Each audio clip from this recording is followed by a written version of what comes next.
అనేకమైన ఇంటర్వ్యూలు చేసినాం మనం. నాకు తెలిసి అజయ్ బాబు గారు కూడా వేరే వేరే ఇంటర్వ్యూలలో చాలా విపరీతంగా హార్ష్గా మాట్లాడిన ఇంటర్వ్యూలు కూడా ఉన్నాయి. ఒక్కసారి ఆయన మాట్లాడిన ప్రతి ఒక్క పదం కూడా మీరు మిస్ అవ్వకుండా చూస్తే మీకు ఆయన ఇంటెన్షన్ ఏందో, ఆయన ఏం చెప్పదలుచుకుండో, ఆయన అంతిమ లక్ష్యం ఏందో చెప్తున్నాడు ఆయన క్లియర్ కట్గా.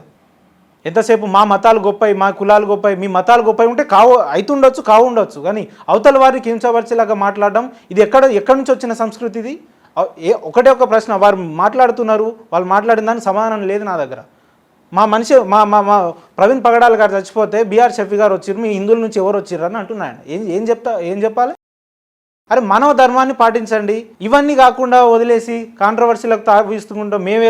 మేము సంస్కృతి సాంప్రదాయాన్ని కాపాడుతున్నాం. నేను చెప్తున్నాం కదా, ఈరోజు హిందూ అని చెప్పి 3 నామాలు వేసుకొని తిరిగే ఒక్క వ్యక్తికి కూడా పురాణాల గురించి చక్కగా తెలియదు, ఇతిహాసాలు తెలియదు, వేదాలు తెలియదు, చరిత్రలు తెలియదు.